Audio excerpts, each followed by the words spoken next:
है।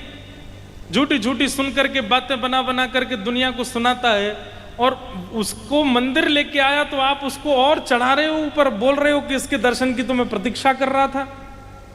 ऐसा क्यों कहा आपने? ठाकुर जी बोले, भैया जाकू मेरे पास लावे के काजे सूरदास इतनो व्याकुल है रो, वाक्य दर्शन के काजे तो मैं भी व्याकुल है जाऊं। जाकू मेरे पास लावे के काजे सूरदास जी इतना मचल रहे हैं, उसके दर्शन को तो मैं भी मचल रहा था। उसमें कोई गुण नहीं है, पर आप उसको लाने के लिए इतने व्याकुल थे कि आपकी व्याकुलता मेरे चित्त में आ गई कि भाई मेरो सूर जाके काजे इतना व्याकुल हो रहा हो, मैं भी तो देखूं वो कौन है, या हमारे में व्याकुल है। तो मतलब दूसरा परहेज, जो कहो सो करो, या फिर जो करते हो वही कहो, जो नहीं करते वो मत कहिए। प्रसिद्ध कथा है, एक महाराज जी कुछ भी बोल देते थे तो हो जाता था। एक माता जी अपने नाती को ले गई, चीनी बहुत खाता है महाराज जी, इसको आप बोल दो चीनी ना खाया करे, आपके बोलने से हो जाता है। महाराज जी बोले 6 महीना बाद लाना। 6 महीना बाद माता जी ले गई तो महाराज जी बोले, बेटा चीनी नहीं खाते। ठीक है। माता जी बोली 6 महीना पहले ही बोल देते, क्यों इतनी प्रतीक्षा करवाई आपने?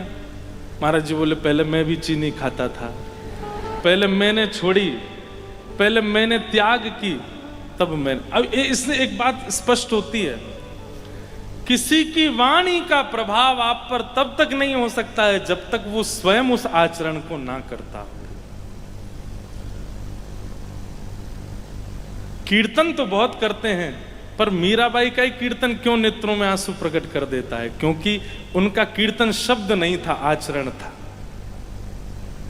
हमारे श्री तुकाराम जी, नामदेव जी, सूरदास जी, इनके कीर्तन, हमारे सरस माधुरी जी, उनके भाव क्यों इतना आनंदित कर देते हैं? क्यों आप लोग इतने इतने आनंद में भर जाते हो उनके कीर्तन सुन के, उनके पद पदावलियों को सुन करके?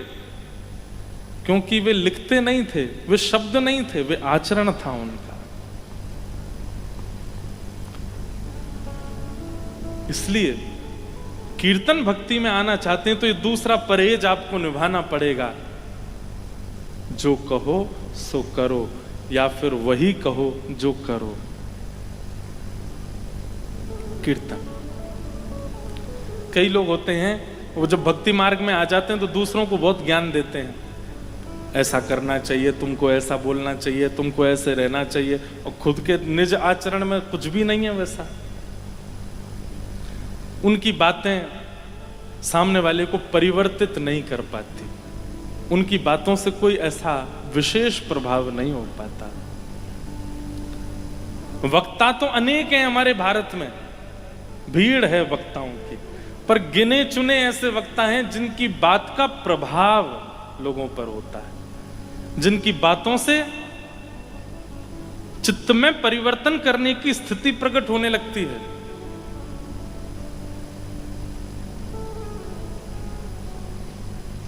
मुझे तो बहुत सुख आनंद होता है, मैं जब स्मरण करता हूं हमारे पूज्य श्री मलुकपीठ वाले महाराज जी, वे जब वाणी बोलते हैं, उनकी वाणी बोलते ही 1000 लोग यदि आगे बैठे हैं तो 900 लोगों में तो परिवर्तन की अपने आप स्थिति प्रकट हो जाती है कि हमें ऐसा करना है, हमें ये आचरण लाना है। हमारे वृंदावन के पूज्य श्री प्रेमानंद जी महाराज, वो तो लाइव बोलते हैं, ऑनलाइन बोलते हैं। कितने युवा अपने आचरण को सुधार देते हैं उनका भाव सुन करके। कैसे? क्योंकि उनके आचरण में वो भाव। इसलिए दूसरा परहेज है कीर्तन भक्ति का। और तीसरा परहेज क्या है? उद्देश्य की स्पष्टता। अगर बोलने वाला व्यक्ति केवल बोलने के लिए, केवल धन अर्जन करने के लिए, केवल लोकप्रियता प्राप्त करने के लिए, केवल लोगों को पकड़ने के लिए बोलता है, तो उसका प्रवचन, उसका भाव, उसका कीर्तन लंबे समय तक टिकेगा नहीं। लेकिन उसका उद्देश्य क्या है? उद्देश्य केवल प्रेम है। उद्देश्य स्पष्ट होना चाहिए। कथा कहने के पीछे भी उद्देश्य होना चाहिए वक्ता का। उद्देश्य क्या है? जितने लोग बैठे हैं इनकी जिम्मेवारी मेरे ऊपर है।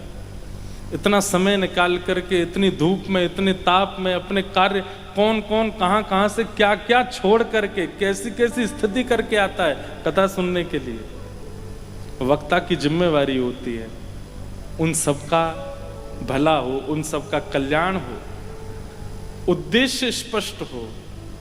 मेरा मंगल तेरा मंगल सबका मंगल हो रे। मुझे भी श्याम सुंदर मिले, तुम्हें भी श्याम सुंदर मिले, इन्हें भी श्याम सुंदर मिले। वो तेरे संग में रहेंगे राधा रमण लाल, तेरे संग में रहेंगे राधा रमण लाल। वो तेरे संग में रहेंगे गिरधर गोपाल, तेरे संग में रहेंगे गिरधर गोपाल। ओ गिरधर गोपाल प्यारो राधा रमण लाल, गिरधर गोपाल प्यारो राधा रमण लाल। हाँ गिरधर गोपाल प्यारो राधा रमण लाल, गिरधर गोपाल प्यारो राधा रमण लाल। हो तुम्हें कभी ना छोड़ेंगे प्यारे राधा रमण लाल, तुम्हें कभी ना छोड़ेंगे राधा रमण लाल। हो तेरे संग में रहेंगे गिरधर गोपाल, तेरे संग में रहेंगे गिरधर गोपाल। तुम चंदन बनो मैं पानी बनूं, तुम चंदन बनो मैं पानी बनूं। तुम चंदन बनो मैं पानी बनूं, तुम चंदन बनो मैं पानी बनूं। ओ तुम चंदन बनो मैं पानी बनूं, तुम चंदन बनो मैं पानी बनूं। हाँ तुम चंदन बनो मैं पानी बनूं, तुम चंदन बनो मैं पानी बनूं। हे मस्तक पे मिलेंगे गिरधर गोपाल, मस्तक पे मिलेंगे गिरधर गोपाल। हाँ मस्तक पे मिलेंगे राधा रमण लाल, मस्तक पर मिलेंगे राधा रमण लाल। वो तेरे संग में रहेंगे राधा रमण लाल, तेरे संग में रहेंगे राधा रमण लाल। तेरे संग में रहेंगे प्यारे गिरधर गोपाल, तेरे संग में रहेंगे गिरधर राधा रमण लाल की।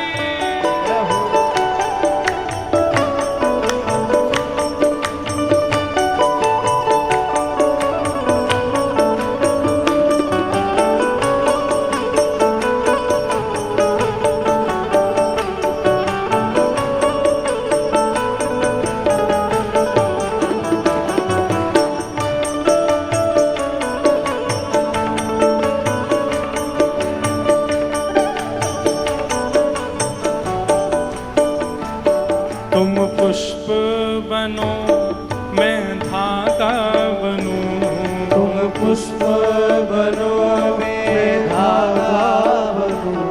तुम पुष्प बनो मैं धागा बनूं, तुम पुष्प बनो मैं धागा बनूं। तुम पुष्प बनो मैं धागा बनूं, तुम पुष्प बनो मैं धागा बनूं। हाँ तुम पुष्प बनो मैं धागा बनूं, तुम पुष्प बनो मैं धागा बनूं। हे माला में मिलेंगे गिरधर गोपाल, माला में मिलेंगे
बनूं, तुम वक्ता बनो मैं श्रोता बनूं। हे भागवत में मिलेंगे प्यारे गिरधर गोपाल, भागवत में मिलेंगे प्यारे गिरधर गोपाल। सत्संग में मिलेंगे प्यारे राधा रमण लाल, प्यारे राधा रमण लाल।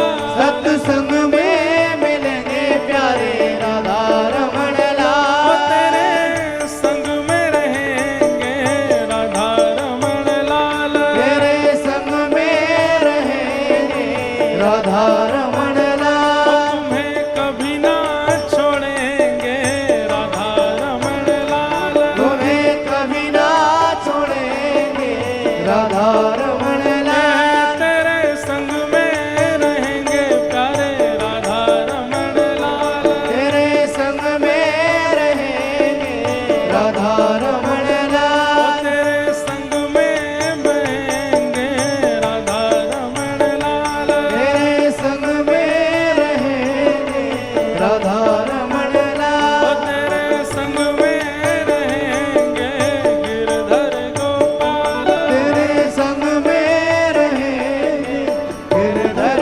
गोपाल। उद्देश्य केवल प्रेम हो, उद्देश्य शुद्ध हो। कीर्तन भक्ति का ये तीसरा परहेज है। आप कर क्यों रहे हैं कीर्तन, उसके पीछे उद्देश्य आपका क्या है।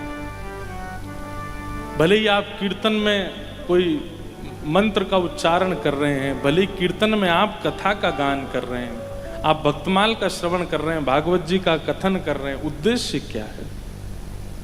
उद्देश्य धनार्जन, जनार्जन, कीर्ति अर्जन ना हो,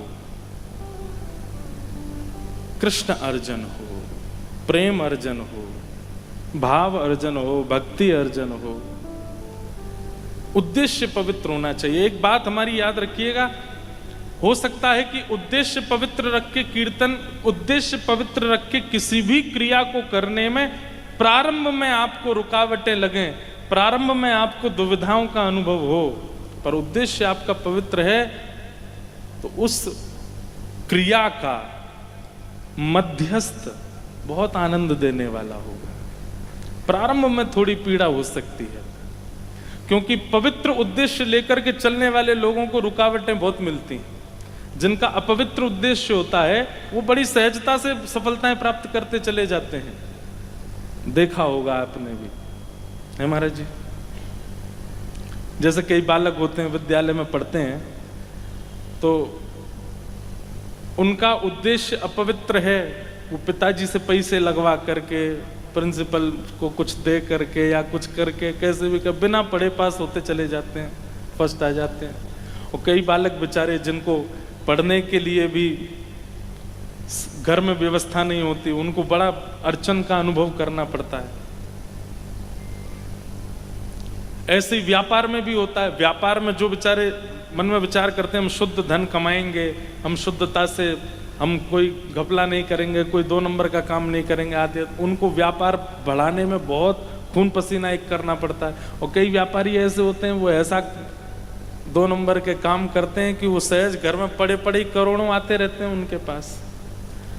लेकिन याद रखिएगा, उद्देश्य यदि पवित्र है तो प्रारंभ में श्रम होगा, लेकिन उस क्रिया की मध्यता जब आएगी ना, तो अत्यंत सुख का अनुभव होगा, अत्यंत आनंद होगा। ठीक वही परहेज है कीर्तन भक्ति। उद्देश्य आपका पवित्र होना चाहिए। कई लोग सुबह सुबह 4 बजे उठ करके और शंकर जी को स्नान कराने जाते हैं। उद्देश्य पूछो, बेटा नहीं है घर में, उसकी प्राप्ति हो जाए। कई लोग मंगलवार के मंगलवार चोला चढ़ाते हैं हनुमान जी पर और सुंदरकांड का पाठ कराते हैं, लड्डुओं का भोग बांटते हैं दुनिया में। भैया, आपको हर मंगलवार देखा आप लड्डू बांटते हो, क्या इसके पीछे कैसे? कुछ नहीं, हनुमान जी को रिझा रहे हैं, मना रहे हैं, हमारे व्यापार में बहुत घपला हो रहा है, वो हो जाए, ठीक हो जाए। उद्देश्य क्या है? स्वार्थ। क्या बात है भैया, आजकल कथाओं में बहुत जाने लगे हो, कथाएं बहुत सुनते हो। एक था कोई हृदय में छोड़ के चला गया अकेला। सोचते हैं महाराज जी कोई राह बता दे, कहीं तो कुछ तो मिल जाए।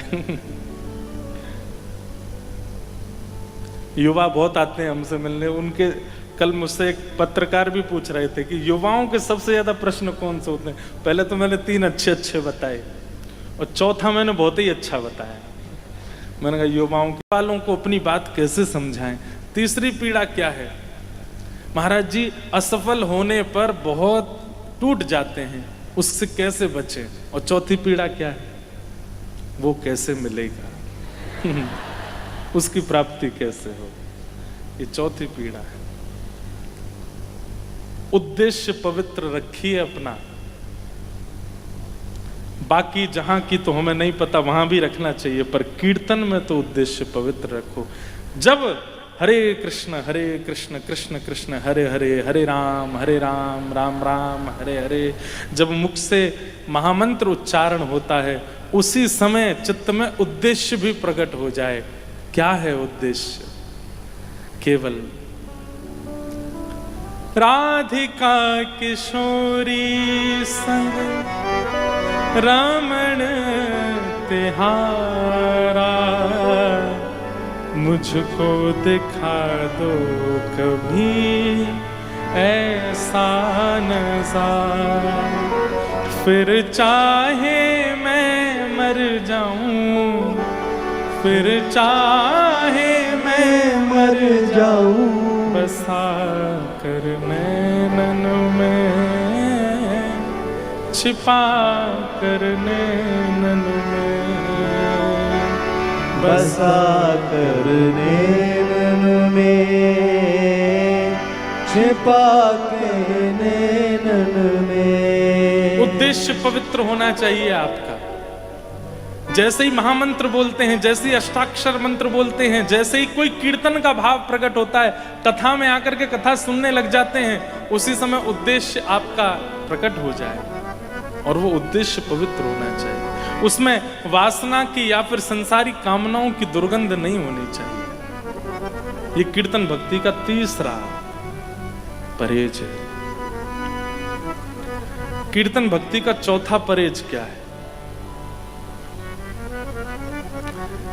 कोई भगवत विमुख यदि है, चाहे वो हमारा परिवार का है, चाहे वो हमारा मित्र है, चाहे वो हमारा बंधु बांधव है, उसको ठाकुर जी से इतना प्रेम नहीं है, तो केवल 2 बार प्रयास करना है। 2 बार के प्रयास में यदि वो ठाकुर जी के सन्मुख होता है तो अच्छी बात है। अगर 2 बार में उसके चित्त में प्रेम नहीं प्रकट होता तो बार बार पीछे नहीं पड़ना है, बार बार पीछे नहीं पड़ना। आपने एक चीज अनुभव की, अगर आप सामान्य सी दुकान पर जाओगे ना, साड़ी खरीदने जाओ या कपड़े खरीदने जाओ, तो दुकानदार सामान्य से जो होती हैं, वैसे सब श्रेष्ठ है, कोई बुरा नहीं मानना, तो वो पीछे पड़ जाएंगे, अरे ले लीजिए, वो दाम भी कम कर देते हैं। कोई 500 नहीं 400 कर दो इसको, अरे 350 में ले जाइए, 250 में ले जाओ, 100 में 50 दे जाओ भैया, ले जाओ इसको, इतना कम कर देते हैं। लेकिन बड़ी दुकान में जब जाते हैं, बड़ी श्रेष्ठ, जहाँ पर नक्काशी से बना हो, बढ़िया बहुत सुंदर बना हो, उसने कहा 2000, आपको कुछ डिस्काउंट, फिक्स रेट है, लेना है तो लीजिए, नहीं तो जाइए। भक्ति में भी फिक्स रेट है, उसका अमाउंट घटाया मत कीजिए। कई लोग चाहते हैं कि हमारे बच्चों में, हमारे परिवार के लोगों में, हमारे पति में, हमारे मित्र में, हमारे सखा में भक्ति भाव जगे। 2 बार से ज्यादा प्रयास नहीं करना। प्रयास कीजिए 2 बार। अगर 2 बार में उसके चित्त में परिवर्तन नहीं आता है तो तीसरी बार, भक्ति इतनी सस्ती नहीं है, कीर्तन इतना सस्ता नहीं है, कथा इतनी सस्ती नहीं है, संत दर्शन इतना सस्ता नहीं है। आप उसको खींच के लाओ और वहां वो निरादर होकर के उसको देखे। संतों का दर्शन भी बिल्कुल निरादर भाव से करेगा, आपके चित्त में भी निरादर प्रकट हो जाएगा। 10 नामापराध बताए गए हमारे शास्त्रों में, उनमें एक नामापराध यह भी है कि जो भगवत विमुख है और 2 बार के प्रयास से भी भगवत इच्छा उसके चित्त में प्रकट नहीं होती है, रावण के सामने 2 ही बार राम जी का यश गाया गया था। एक तो हनुमान जी ने जाके गाया, दूसरा अंगद जी ने जाके गाया, तीसरा किसी से भेजा नहीं, तीसरा चांस। फिर तो वार ही हुआ 2 बस। और जब विभीषण जी को भी पता चला कि कुछ होने जाने वाला नहीं है, चले गए विभीषण जी भी छोड़ छाड़ के। जाके ही अन राम वैदेही तजिय ताहि कोटि वैर सम यद्यपि परम स्नेही। कीर्तन भक्ति में निपुण लोगों को ये चौथे परहेज का ध्यान रखना चाहिए। क्या? फोर्सफुली किसी को कथा में, कीर्तन में, मंदिर में, संत दर्शन में, धाम दर्शन में नहीं ले जाना है। जावे तो अच्छा, अपनी स्वेच्छा से जावे तो अच्छा। ठाकुर जी से प्रार्थना करो, हे नाथ इसके चित्त में भी प्रेम लक्षणा भक्ति प्रकट करो, इसके चित्त में भी प्रेम भाव आ जाए, ऐसी प्रार्थना करो। पर उसके पीछे मत पड़िए, कहीं ना कहीं मूल्य घट जाता है। ये 4 परहेज है, मूल्य घट जाता है। ये 4 परहेज है कीर्तन। अब देखो परहेज अगर मैं गिनने को कह दूं सबको, तो जितने लोग हैं सब एक एक परहेज कल मुझे और गिना जाएंगे। इतना सोचने में तो हम निपुण हैं। पर ये 4 प्रमुख परहेज कीर्तन भक्ति। और 5वां अंतिम परहेज, प्रथम भक्ति यदि निपुणता से नहीं आई है तो दूसरी भक्ति में सफल नहीं हो पाओगे। अगर श्रवण आपका अच्छा नहीं हुआ है तो कीर्तन आपका कभी अच्छा नहीं हो पाएगा। इसलिए श्रवण को पहले निपुण बनाओ, तब कीर्तन भक्ति में आओ। तो कीर्तन भक्ति, कीर्तन भक्ति के आचार्य कौन? श्री सुखदेव जी महाराज। वही सुखदेव जी किनकी कृपा से आचार्य बने कीर्तन भक्ति के? किशोरी जी और ठाकुर जी दोनों की कृपा से। कीर्तन भक्ति के परहेज क्या हैं? ये सारे परहेज जो हमने सुने। अब कीर्तन भक्ति के ठाकुर कौन है? कीर्तन भक्ति के ठाकुर कौन है?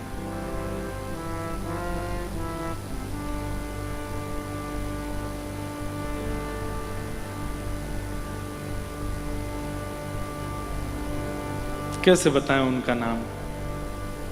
पुंडलीक वरदा हरि विठ्ठल, श्री ज्ञानदेव तुकाराम, श्री पंडरीनाथ भगवान की। ऐसी रूखी जय बोली आपने, ऐसे जय बोले, बोल पंडरीनाथ भगवान की। श्रवण भक्ति के ठाकुर श्री जगन्नाथ और कीर्तन भक्ति के ठाकुर जी हमारे माऊली श्री विठ्ठल भगवान। इसीलिए मैंने कहा था आज वारकरी बालक आए, ये भी संयोग है कि इनका आगमन हुआ है और आज कीर्तन भक्ति के ठाकुर का ही नाम आना है। कीर्तन भक्ति के ठाकुर जी हैं हमारे श्री पंडरीनाथ भगवान, हमारे विठ्ठल भगवान। आहा,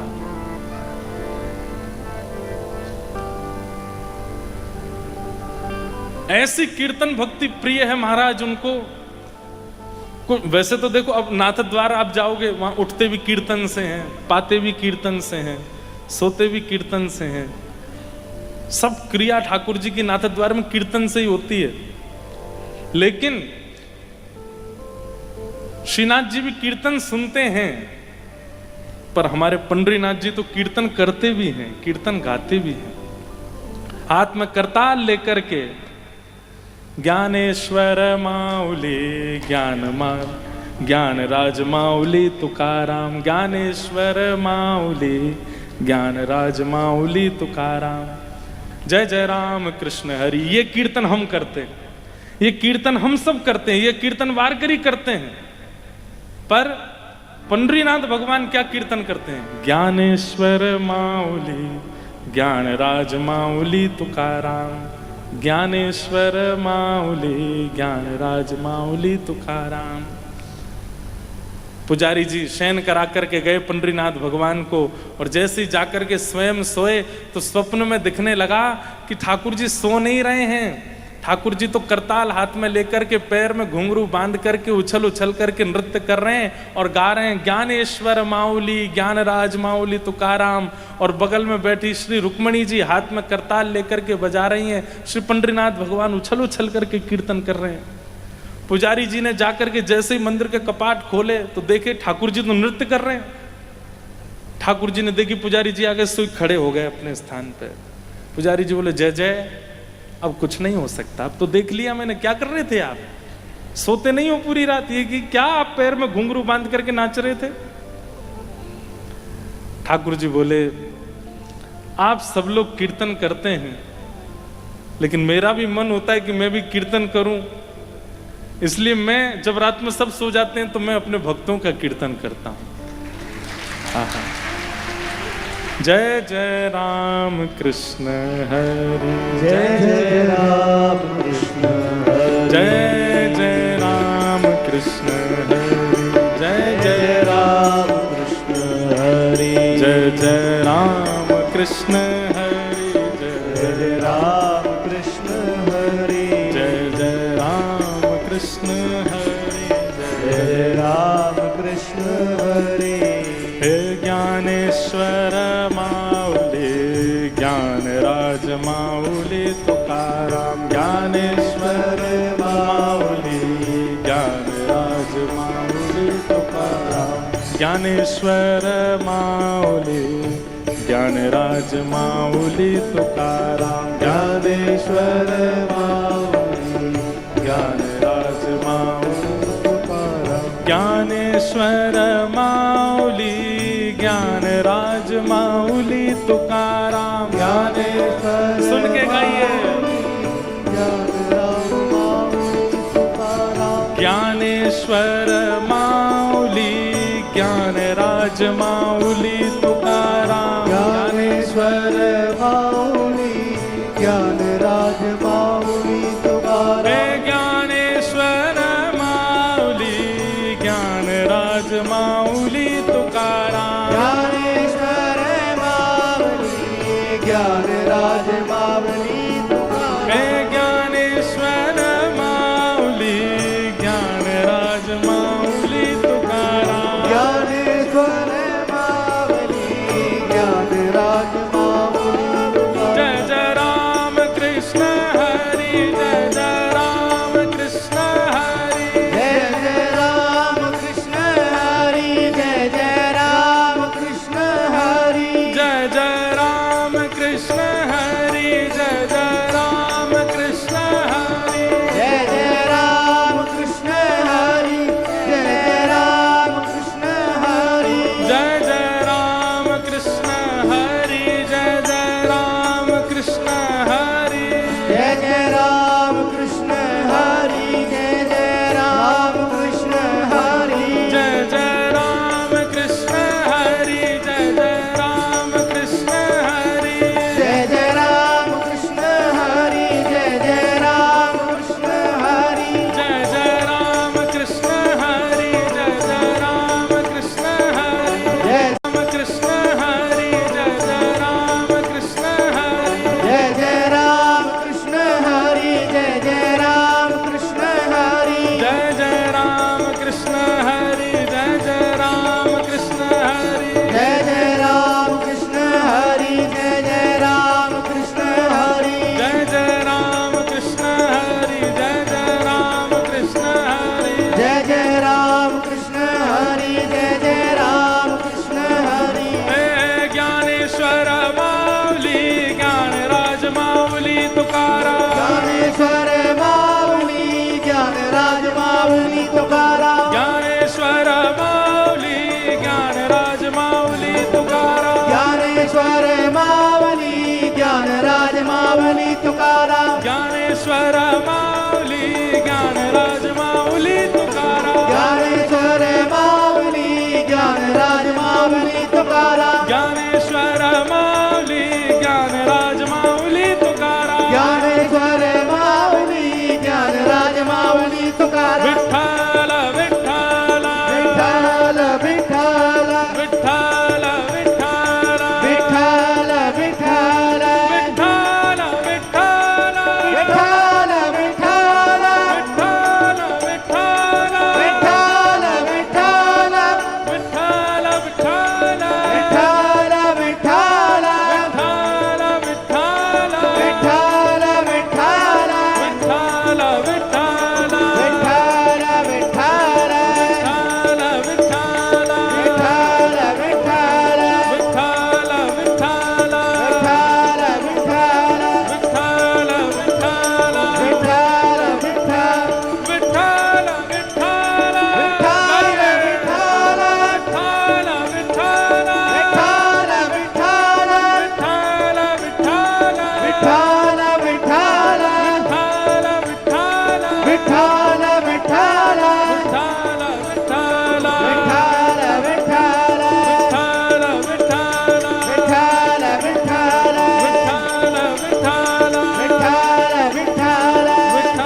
ज्ञानेश्वर माऊली, ज्ञानराज माऊली तुकाराम, ज्ञानेश्वर माऊली, ज्ञानराज माऊली तुकाराम। ज्ञानोबा तुकाराम, ज्ञानोबा तुकाराम। ये कीर्तन श्री ठाकुर जी करते। पुजारी जी ने पूछा, बोले नाथ आपको क्या आवश्यकता है? बोले कि ऐसे उछल उछल के, करताल बजा के, मृदंग बजा के जब ये मेरा कीर्तन करते तो मेरे मन में भी इच्छा होती कि इतने प्यारे प्यारे ये मेरा कीर्तन करते, इनका कीर्तन मैं करूं। पुजारी जी बोले तो भक्त तो इतने सारे आपके, आप केवल ज्ञानेश्वर माऊली और तुकाराम जी का ही कीर्तन क्यों करते हो? ठाकुर जी बोले संसार के लोग चतुर हैं और हम चतुर शिरोमणि हैं। बोले कैसे? बोले ज्ञानेश्वर जो हैं, ज्ञानेश्वर माऊली, ज्ञानेश्वर जी महाराज, ये भक्ति काल के सबसे पहले भक्त हैं। और श्री तुकाराम जी भक्ति शतक के विश्राम के भगत हैं। जो 100 वर्ष का भक्ति काल आया उसमें सबसे पहले काल में श्री ज्ञानेश्वर महाराज प्रकट हुए और भक्ति शतक के अंतिम क्षणों में श्री तुकाराम जी महाराज का प्रादुर्भाव हुआ। इसलिए ठाकुर जी कहते हैं हम आदि और अंत दोनों का नाम गाते हैं, बीच में आए जितने भक्त सबका नाम अपने आप उच्चारित हो जाता है। कीर्तन भक्ति के ठाकुर जी कौन है? श्री पंडरीनाथ भगवान। ऐसी कीर्तन में रुचि रखते हैं, ऐसे कीर्तन में आनंद रखते हैं श्री ठाकुर जी। कितने प्रसंग ऐसे सुनने में आते हैं कि महाराज कीर्तन हो रहा है श्री नामदेव जी महाराज का और ठाकुर जी रुक्मणी जी से कह रहे हैं, रुक्मणी जी बोले क्या? मेरा मन नहीं लग रहा है यहां मंदिर में। रुक्मणी जी बोले कहां मन लग रहा है आपका? बोले दूर नामदेव जी का कीर्तन चल रहा है, इतने सारे वैष्णव वहां थिरक थिरक करके नाच रहे हैं, मेरा मन हो रहा है कि मैं भी चला जाऊं वहां जाकर के मैं भी कीर्तन का आनंद ले लूं। रुक्मणी जी बोली आप चले जाएंगे तो फिर यहां दर्शन कौन देगा इतने सारे वैष्णव भक्तों को? और रही बात आप चले भी गए तो वहां कीर्तन में विक्षेप होगा। वहां इतना आनंद से उत्ताल उर्मियों के साथ में कीर्तन चल रहा है और आप जैसे ही पहुंचेंगे दुनिया आपको देख करके कीर्तन वीर्तन सब करना भूल जाएंगे, सब आपके चरणों में लौट खाएंगे, सब आपको आपकी तरफ सबका ध्यान चला जाएगा। और ये तो कीर्तन में अपराध है कि कीर्तन कथा चल रही हो, विक्षेप नहीं होना चाहिए बीच में। आप स्वयं विक्षेप डालेंगे तो कैसे काम चले? ठाकुर जी थोड़ी देर शांत हो गए, खड़े रहे। थोड़ी देर बाद बोले सुनो, हम शॉल पहन के ढक के चले जाएंगे, चुपचाप किसी को दिखाई नहीं देंगे, हमको जाने का मन। कीर्तन भक्ति के ठाकुर हैं श्री विठल भगवान, कैसे भी जाने को तैयार हैं कीर्तन भक्ति में। और जो जो यहां भाव बताए ना, देहाभिमान की शून्यता आदि आदि सब है। ठाकुर जी गए कीर्तन में, रुक्मणी जी ने आज्ञा दे दी जाओ चलो हो आओ थोड़ी देर। ठाकुर जी पहुंच गए बढ़िया ढक ढका करके, किसी को पता नहीं चले कि हम आए हैं। लेकिन जैसे ही कीर्तन में पहुंचे, दूर जाकर जैसे बाहर खड़े ना धूप में लोग, ऐसे खड़े हो गए ठाकुर जी दूर, और वहीं एक टेक लगा करके खंबे की और चुपचाप ऐसे थोड़ी सी आंख निकाल रखी, बस वहीं से देख रहे हैं कीर्तन को। जो जो भक्त नाच रहे थे, उछल रहे थे, कूद रहे थे, करताल बजा रहे थे, सबको देख करके ठाकुर जी इतने प्रसन्न हो रहे थे। ठाकुर जी के मन में आया काश मैं भी इनके बीच चला जाऊं, मैं भी इनके साथ थिरक थिरक कर नृत्य करूं, मैं भी इनके हाथ पकड़ के गोल गोल घूमूं, मैं भी उछलूं, नाचूं, करताल बजाऊं, मृदंग बजाऊं। थोड़ी देर में ठाकुर जी का कीर्तन चल रहा है और ठाकुर जी सुनते सुनते अपने कीर्तन में ही मंत्रमुग्ध हो गए। और सुनते सुनते ऐसी तन की सुध खोई ठाकुर जी की, धीमे धीमे धीमे बाहर खड़े खड़े कोने से जगह जगह निकालते निकालते भीतर प्रवेश करने लगे। धीमे धीमे ठाकुर जी की सौल भी उतर गई। सबको पता लगने लगा, अरे अरे अरे देखो साक्षात विठ्ठल आए, साक्षात पंडरीनाथ आए। सब जितनी वहां लोग बैठे थे सब खड़े हो गए, सब निहाल हो गए ठाकुर जी को देख के। ऐसी ऐसी गजर हुई कीर्तन में, ठाकुर जी गोल गोल घूमने लगे। ऐसा नृत्य किया ठाकुर जी ने, देख करके सब आनंदित हो गए। कोई वैष्णव तो मुझे ऐसे भी बता रहे, बोले ठाकुर जी इतने बेसुध होकर कीर्तन करने लगे, धीमे धीमे ठाकुर जी की पीतांबरी खुल गई। ठाकुर जी को पता भी नहीं चला, इतने आनंद में कीर्तन में पहुंच गए। ऐसे कीर्तन भक्ति के ठाकुर जी कौन है? श्री विट्ठल भगवान। तुकाराम जी महाराज का पुणे के पास में कहीं कीर्तन था। तो जब आप कहीं कहीं जाते हैं कीर्तन करने, कथा करने, तो सब संगी साथी जो होते हैं, संगीत में जो सेवा करते हैं, सबको पता होता है कि महाराज जी अब क्या गाएंगे, अब क्या बजाना है, अब क्या करना है। कोई नया व्यक्ति आ जाए तो उससे थोड़ी दिक्कत तो होती है, क्योंकि अभ्यास हो जाता है सबका। तो तुकाराम